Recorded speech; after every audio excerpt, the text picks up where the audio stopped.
We use it to support reading and math and I always want to say socioeconomic, social and emotional learning coaches. And then Title V, Title IV was again down a little bit, not as drastic. Standard allocations about 104. That is the most flexible of the titles, and we use it for social and emotional support, including and as well as some technology support. Another funding stream is Medicaid that is not included in the budget we're about to go over is Medicaid. We have two sources of Medicaid funds. The first one is the Medicaid administrative claims. That is the smaller of our pots, and that uses about $25,000 a year to support small health and wellness programs in each of the schools and to support our investment in the nurse liaison, things like that. And then the school-based Medicaid service fund, oops, that number did not get updated. I'm sorry, that is higher this year. I'll update that for the next meeting. But that is used really to support our mental health services throughout the district. So our school-based clinicians, and it also does support some intervention services at Barstow, which isn't eligible for Title I. And then we have some other, we offer a sort of holding tank for a lot of purchase services for our itinerant teachers and transportation, as well as facility management. So these are really for convenience hired by one employer instead of multiple employers, and then assessed or passed through based on how much each school uses them. And there'll be a slide later on to talk about who those all are, but they are really just, they land and are included in both the OVU and the Barstow budget.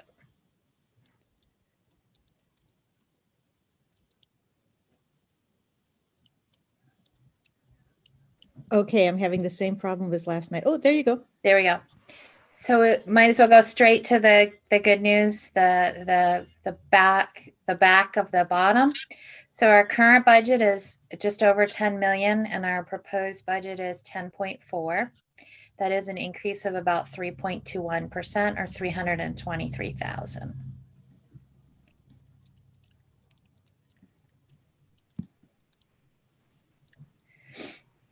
This is just a reminder that right now we don't have information to assess these numbers out to member districts. Oops, I'll talk backwards.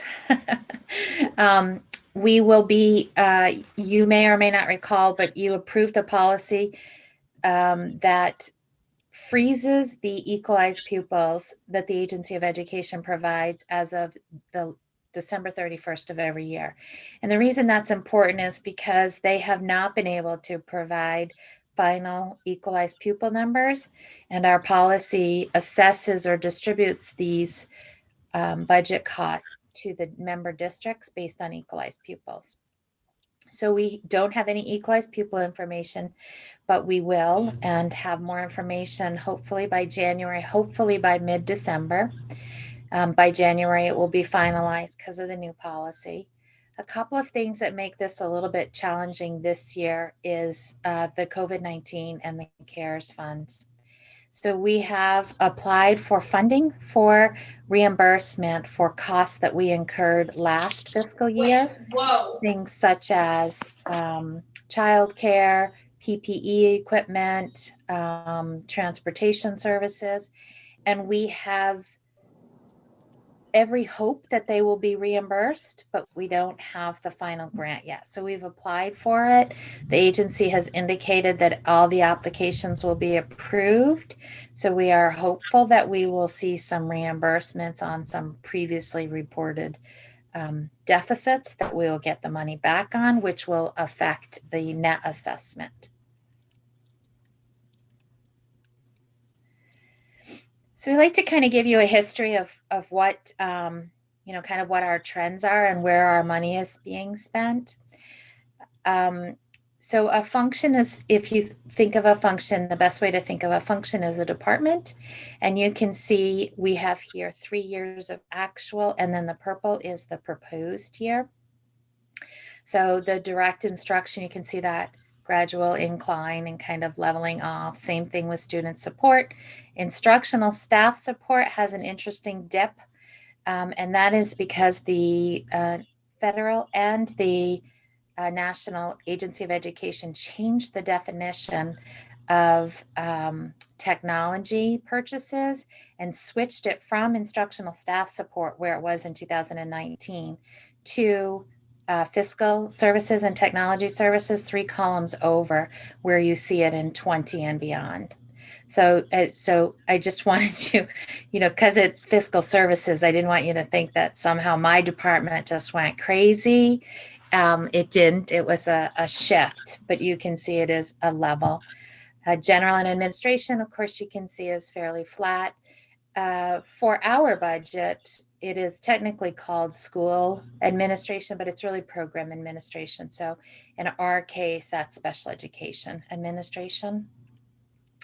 Fiscal services, again, it's fairly flat, although it doesn't exactly look like that because of the Agency of Education reclassification of technology purchases.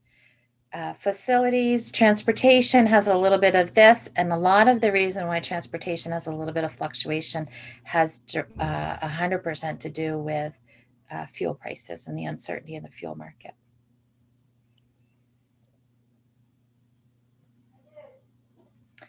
So one of the questions that is often asked is, okay, so of that 3.21, where's our money going? And so this, again, it's looking by function and saying that, or program, if you think of a function as a program, you can see that our, sorry, my mouse was on the screen. So our direct instruction is actually going down a smidgen, and that's some changes that are happening in special education. And the biggest increases that you can see are where our 3.21% is being invested is in the fiscal services and technology and transportation. And so in special education, Marcia is brilliant at keeping her programs fluid and active. And so she has been able to reduce a full-time professional. She has also changed and traded in a few paraprofessional positions for a lower paid, a lower class. So she's traded in the job coaches for a paraeducator position, shuffling and saving a little bit of money.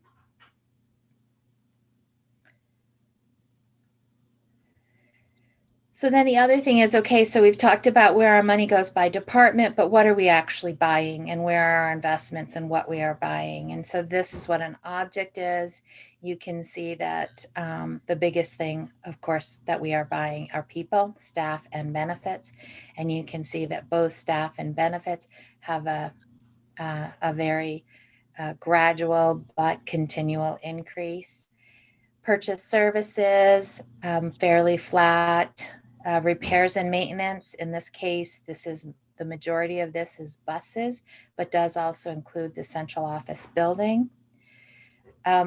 This column, tuition, communications, and travel, is an odd combination of things together. The biggest piece of this column is out of district placements for our special needs students. And again, even though we feel like we move drastically from one point to another, it is fairly level.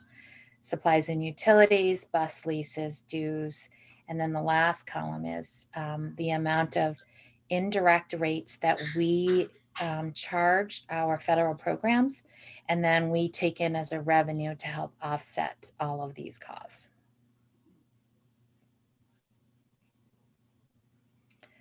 So again, from what are we buying? Where is the 3.21% proposed budget increase going? 1.4 of it is going to salaries and 1.8 is going to benefits. And the rest are just minor tweaks. So this is just another way to kind of look at our budget visually from again, on the left, from where are we investing our money? And I think it's important to know as you look at this, so what is directly associated with kids? Clearly, direct instruction is, student support is. Instructional staff support is an odd way, an odd name, but it is curriculum. And when you start looking at your local budgets, it also includes library and media, an odd location for it, but that is there. General and administration is really Jean's office. School program administration is really special education. Fiscal and technology, of course, is mine and Lex's office, and then facilities is the building. So when you kind of really try to say, well, how much is going directly to children? Well, clearly the 47% of direct instruction, the 13% of student support, and the 16% of transportation is directly for the purpose of educating students. Instructional staff support is curriculum. So when you add all of those together, the amount that anyone might say is administration would be the 4% of general administration, the 4% of school administration, and the 13% of technology and fiscal. But even that is not a fair number, because about $396,000 of that 13% is the cost of our equipment and our software for each of the schools to support technology in the schools. So that's all their Chromebooks and their laptops and their cameras and their projectors, and then the software that runs all of that is also 396,000 of that. So a fair piece of that fiscal services and technology is really also directly impacting students. And then on the right is kind of, again, where are we putting our money? And we say this a lot of the time, and this very clearly shows we spend 55% on salary and 25% on benefits. So 80% of our money goes directly into staff.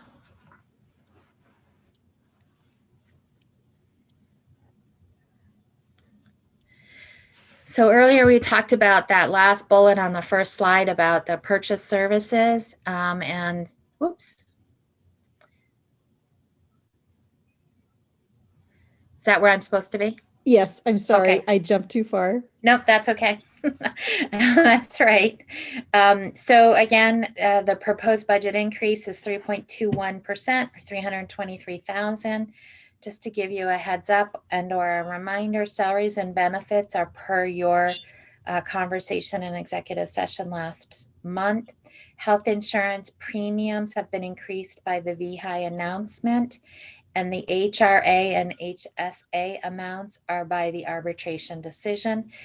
While the HRA, HSA, and share of premiums didn't really affect us with the arbitration decision, the VHI increase in health insurance rates was 11.6%. So which is less than what we thought it would be. So we went with what came in and not what we had projected. Yes, thank you. So we did the timing of what they filed and asked for a rate formally filed came right after we had started the budget process and before we had put it into action. So it does reflect what the VHI board submitted to the Office of Financial Regulation. Again, about 3.18% of that 3.21% of our budget is related to salary and benefits. A couple of things again to talk about in regards to special education, special services. There are no significant program changes other than graduating students. As I said before, Marcia was able to reduce one special educator. She was able to add one speech language pathologist intern, and we adjusted our out-of-district placement cost based on our current placements, plus an estimate 5% increase for next year. This does include adding a new extraordinary student who moved into our district and is placed in a school in Williston that requires daily transportation. So with the like I said, Marcia's budget is very fluid. She's very attentive to adjusting it as the needs of students adjust.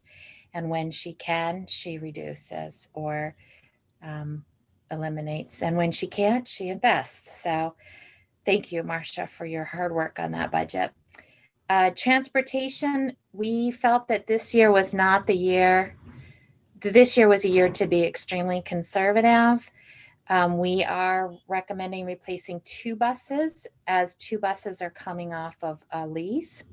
On average, we should replace 2.9 buses per year. So every now and then we should replace 2 instead of 3. And we felt this was the best year to take advantage of that little bit of bonus. So we are replacing only 2 buses in this proposal. And we will still be able to maintain our 10-year replacement cycle. Vehicle maintenance has been level funded, as the average over the last 3 years is about where it is. We've been in the past kind of playing catch up to this number, so we're hopeful that this is a good number now. Fuel is budgeted on the high side, and frankly, I don't know what to guess. I really don't. I think we did not reduce the miles that we traveled under COVID in either year. I don't expect that we will, but the fuel rate, as we all know and have enjoyed personally, has been dramatically different than what's in this budget at 270. But I really can't predict what will happen. And I am hopeful, like the rest of us, that we will be returning to normalcy in the future. So I'm anticipating that fuel might start rising again. So just this title's a little unclear, but this is just really kind of a summary of what's in the budget. So, and what's in each of the departments. So the curriculum, district-wide curriculum, has no major program changes. In this budget, remember that we will be reducing some instructional interventionist teacher positions in the federal budget, because as you'll recall in that first slide, the federal funds are reducing, but there are 2 full-time staff. Technology has no major changes. There are 5 full-time staff and 1 part-time 50% intern that we hired to help support services at Otter Valley. The board is been level funded. We would like your input on whether you want any changes or not. We are including in here $28,000 to support negotiation costs, and that's legal fees, any fees if we end up going to mediation or fact finding, anything like that. Legal services is just policy development and board honorarium. Again, superintendent's office and business office, no changes in staff, and three members in the superintendent office and 4.45 in the business office.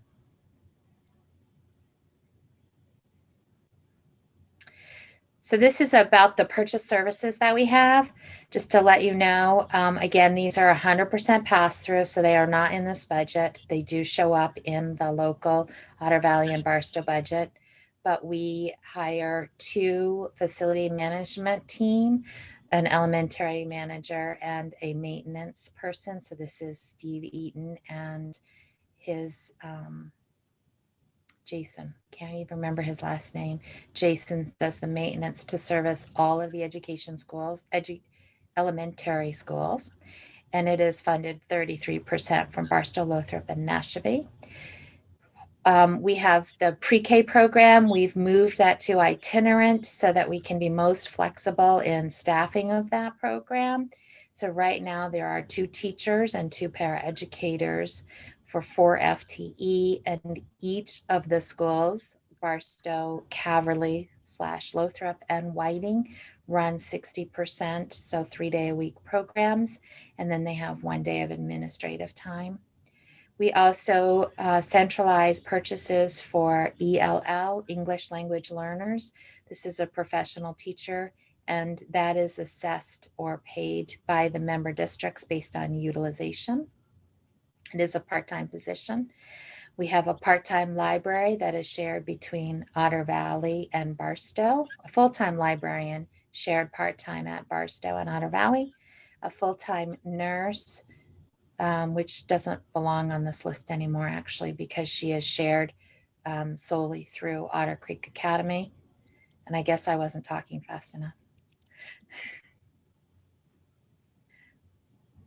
Thank you.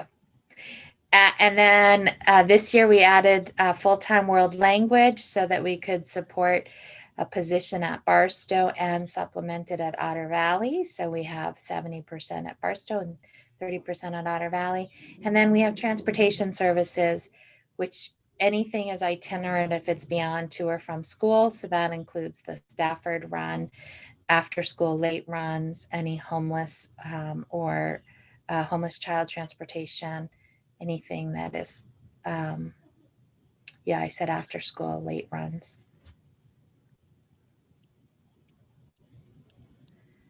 Just a reminder that the preliminary assessments will hopefully be available in mid-December.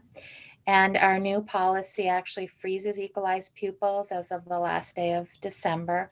So we will be able to have final assessment numbers to build into the Otter Valley and Barstow budgets. We are hopeful that after we get the first equalized pupil sometime in early December, I spend a lot of time reviewing it with Alexis's help. We make any adjustments. And by the time we get the second or third version, even though we sometimes have 5 or 6 more versions from the Agency of Education, our numbers are fairly solid and fairly good. So by mid-December, we're hopeful that we'll have good information on assessments.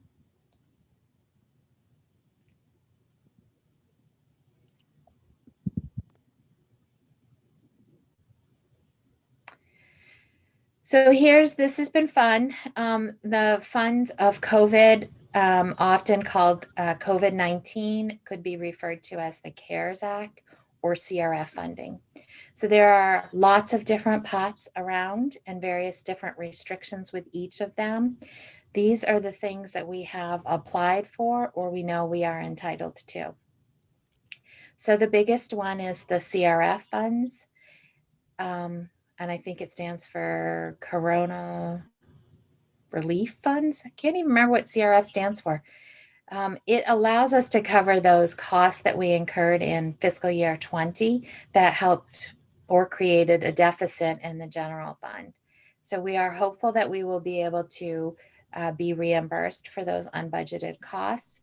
We are also able to repurpose costs that were in the budget that we used for a completely different reason. And that repurposing allows the state of Vermont as a whole to reduce their drain or their demand on the education fund. So we have applied for 1.6 or just shy of $1.7 million in funds, of which 213 will be repurposed, which means it really helps the state of Vermont Education Fund. And the costs associated with that were costs that we incurred to provide daily meal transportation with our busing services. So they were costs that were in our budget. They were just not designed to deliver meals. They were designed to deliver kits, and we repurposed them for the purpose of supporting students and families during the COVID closure. Then there are $70,000 of unbudgeted that we expect and hope to be refunded. These are costs like childcare services, PPE equipment, technology, investments. This also includes providing meal delivery for school vacation week in April. So these were costs that were not budgeted, were not repurposed, were completely new cost associated with supporting families and children with the COVID-19 closure. And then what we are anticipating in fiscal year 21 for unbudgeted cost is about 1.4 million. And this is for things like our technology investment. That is the biggest piece of it, including our Wi-Fi data-based Chromebooks so that we have equity of opportunity for students. and everybody will have a device that works remotely. It also includes our floating subs, or I think we do call them floating subs, who helped lead pods when we were still remote and are now available to cover any absences that happen and support the programs with social distancing, because we've had to split classrooms accordingly.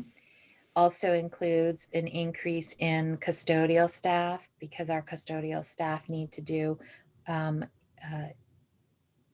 cleaning every, I think it's 2 hours of common and touch surfaces. So all of those common locations, halls, bathrooms, and things like that need to be cleaned differently and more frequently than in traditional school. And it's important to know that these are the costs from July until December. The cost after that cannot be funded with this pot of money. So this 1.6 million is from really March 17th of 2020 to December 31st. We have been told that the agency will be issuing grant agreements on these. I am hoping that it might be as soon as this week, and then we can start getting some reimbursements. We also applied for CRF summer food service programs, and this was the cost about $12,000 for us to deliver food from the central location of Otter Valley Union High School to our elementary schools for families to pick up. And we did that all summer. We recently applied for CRF farm to school food service grants in the tune of about $9,200. And this is so we can provide remote delivery and hot meals to some of our programs that currently are just getting bag lunches. So it bought supplies like reusable and heatable containers. At the high school, we applied for $19,000 or just shy of $20,000 in Efficiency Vermont CRF fundings to improve the HVAC circulation at the high school in the nurse's office. I don't really know what that means, but it was a requirement to bring in only fresh air and not recirculate air. We have a big pot of money. It's called the ESSER funds. And this will run through, this is the only one on this list that runs past December 31st. So that $614,000 will be used to support our staff that we've hired, the pod leaders or the floating subs, the additional custodial staff that we also hired a nurse for OCA so that there was a nurse full-time on. That will be used to fund those positions for the second half of the year. And then a final little piece that we are accessing is, so the Family First Coronavirus Response Act provides for leave time for people who are either suspected of having COVID-19, are under quarantine for travel reasons defined by their state, or are or a half a dozen other reasons that they cannot work. They are entitled to 2 weeks worth of paid leave time. And while we don't get a credit for that 2 weeks of paid leave, we do get a credit for our payroll taxes associated with that. So we are tracking that information too. That's obviously the smallest piece on this pie.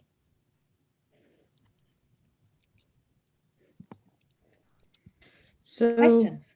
I actually would like to go up, and if I can, hey, look, I did it. One more on this one. I don't, you as a board really need to look at what we put in the budget for the board. We put in a placeholder in the budget of $5,000 in training, which is what you have in your current year. $2,800 in negotiations, which is just simply a guess. 28,000. 28,000.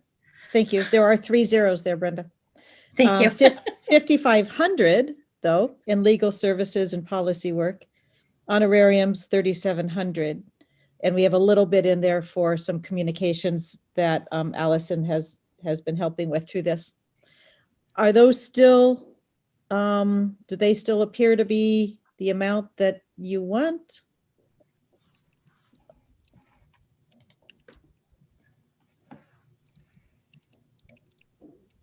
What was the professional development amount, Jean? 5,000.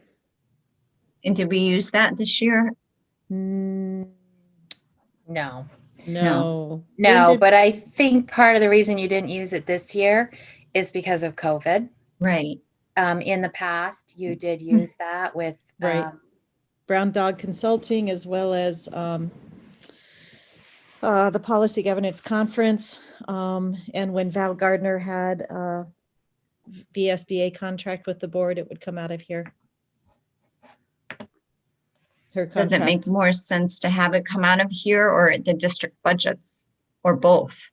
Sometimes it's all three. It really depends on the work being done, but you're correct. It is also built into the district budgets. Mhm. And therefore, and all of you are RNESU, but you're also district board members. So that could be a place where you take it out or reduce it.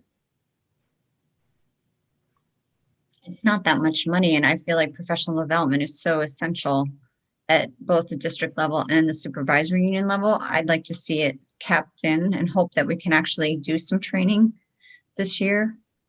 And also, given that there's always board member turnover, it would be good to have it. And having Val as a resource if we need her, if we get in trouble, if we have some questions, I think it's good to have her. I'd like to see it in all three budgets. Well, I can't say anything for OVU. I don't have any authority there, but I know you'll do what's right, right, Becky?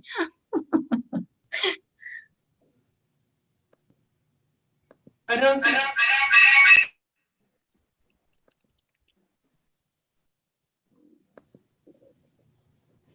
Not sure who that was, but did somebody want to say with something? Lori.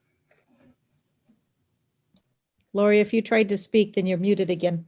It was Lori, but there's two Loris. So when she spoke, it was echoed because there's two Ah. Loris on the screen. Now there's not. There we go. It's Two true, words there's and not. So feedback. what I was trying to do was so that you could see me, but I can't shut off the voice in one and have it only on one other one. So I was thinking that since it's only $5,000, which doesn't even amount to probably 0.01% of our budget, it would make sense that we just leave it there, see if we use it, and then really make that decision next year. If we want to increase it, decrease it, that would be my suggestion. I agree with that, Lori. I agree also.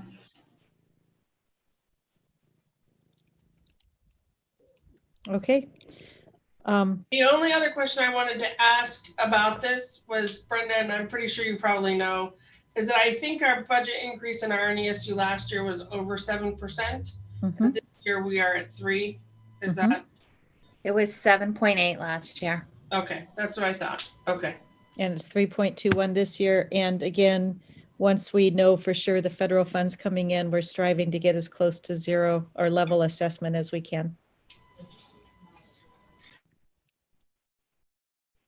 And so how does that, so I'm a little iffy on, so all of these funds that we've applied for, if we get them, could It it doesn't, actually reduce, it doesn't do it anything? doesn't change the 3.21. If we didn't get them, it would change the 3.21 in the direction you don't want to go.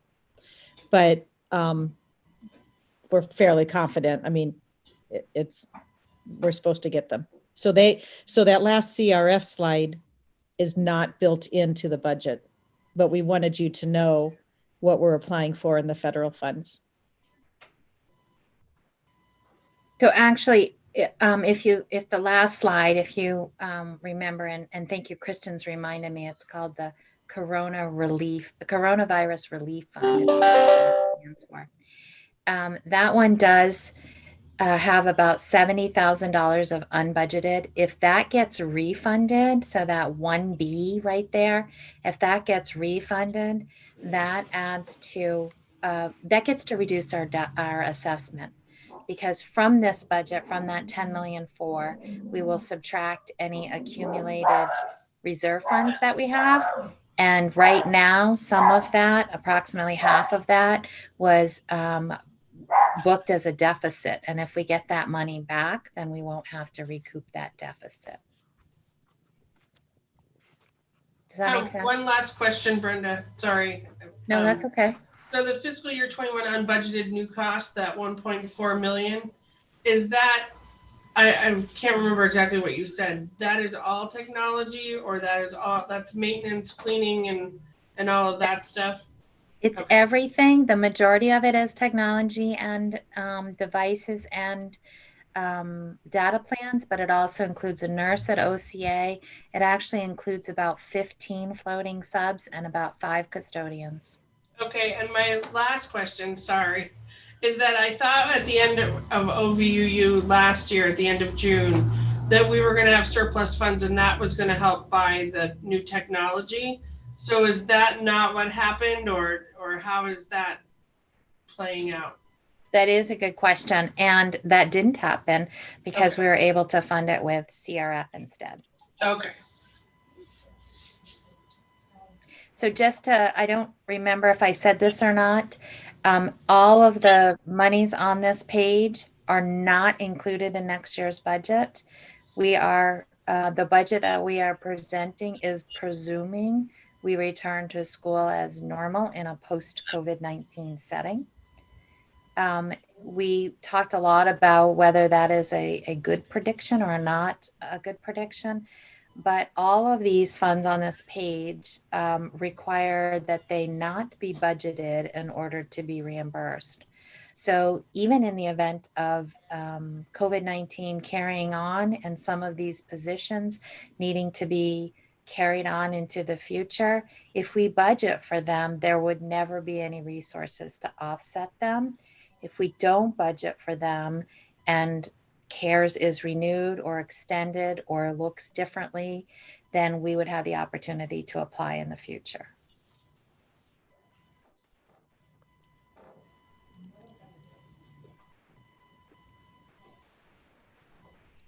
Any other comments?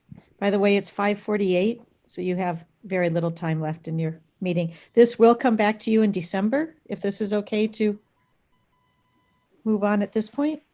no, I just want to thank all of you for all of the hard work that you've put into this budget. I know that it's nerve-wracking, you never know where you're going, and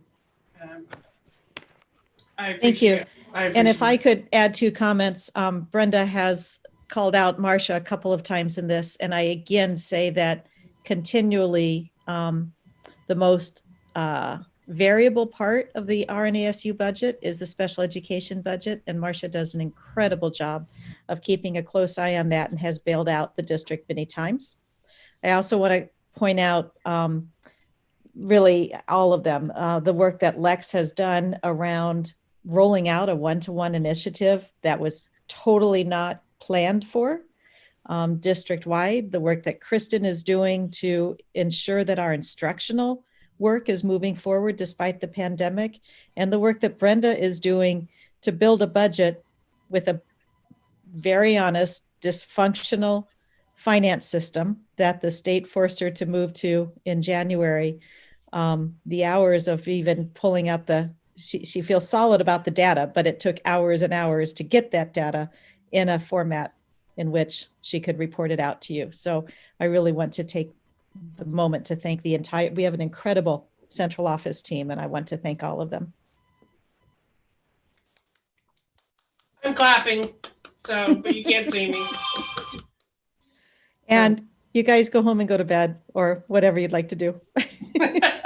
I'll do that. Thank you very much. Good evening. Good night. Thanks. No, Lori, you cannot do that. Oh, come on. All right, so I'm assuming we're at reviewing the annual work plan, or did Actually, we skip a bunch no. of stuff? No, we did this first. So you're actually back at communication and support to the board, but your superintendent reports are in writing and they went to both boards. Okay. What I did differently for RNESU this time is kind of give you, and I put it really under global ends, an update, departmental update on each of those departments. And again, that's in writing. So if you have any questions on any of that, I'm happy to answer it. Otherwise, we can go on to the global ends policy. It's your call. Okay, so we are at the revision of our global ends policy, which is at our second reading, and it is set for the adoption tonight. Is everybody set to vote on that, or is there questions? Because if there's questions, then I'm going to ask that we forward it to our next meeting, because we only really have 10 minutes, and I really don't want to run over on this meeting. So what's the board's pleasure? I don't have any questions. We could take a motion right now. Is that a motion, Debbie? That is a motion. I second. Okay. Brenda. Is there any discussion regarding the revision of our global ends policy?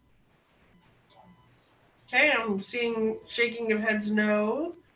Okay, then all of those in favor of our global ends policy as we rewrote it at the last meeting, please signify by waving at me hello or pressing their little green button or however you want to do that. Okay. It's good. Awesome. That's great. Okay, then our global ends policy passes. Thank you so much. We are going to skip our executive limitations. No, I'd like you to actually do those. They'll take you 2 minutes. They will? It's Okay. the next one I want you to skip. And Oh, the it's the reason, next one. Yeah. Okay. Well, if I'm I trying to may, skip it'll it take off. you 2 minutes because as I rolled out to Barstow, but not yet to Otter Valley, after I did Otter Valley's 2.2 and 2.5, and then I went to do it for RNESU and Barstow, it Mhm. became very apparent to me that they were all exactly the same report. I don't differentiate how I'm treating staff or differentiate a superintendent succession according to each board. So it is the report that each of you have already seen in your boards. There is nothing new. It's exactly the same report. So if you wanted, it's the only interpretation tonight.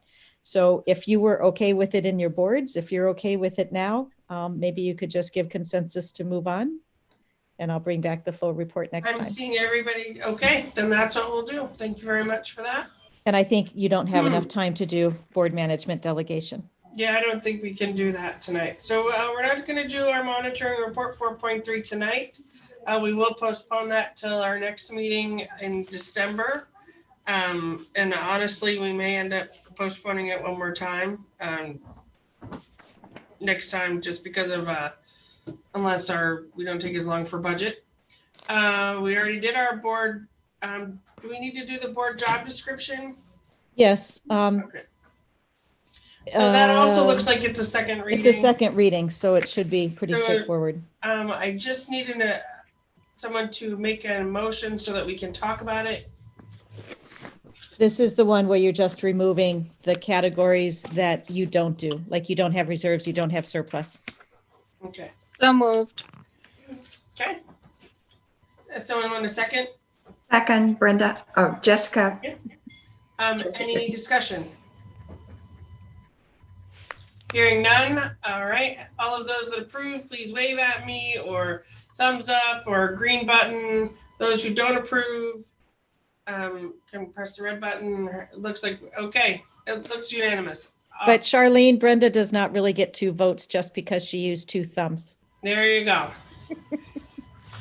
Okay, we did our budget presentation. We need to review our annual work plan, Right? which I think realistically probably looks pretty good. Our next board meeting is set for Wednesday, December 16th at 5 o'clock. More than Yes. likely, it will still be a Zoom meeting. I don't foresee us coming out of Zoom meetings for a while. Right. So is there a board self-evaluation for them to fill out online, or is? No, I didn't move this board to that, but it would be Okay. easy to do and send out after this meeting. Would you like me to do this?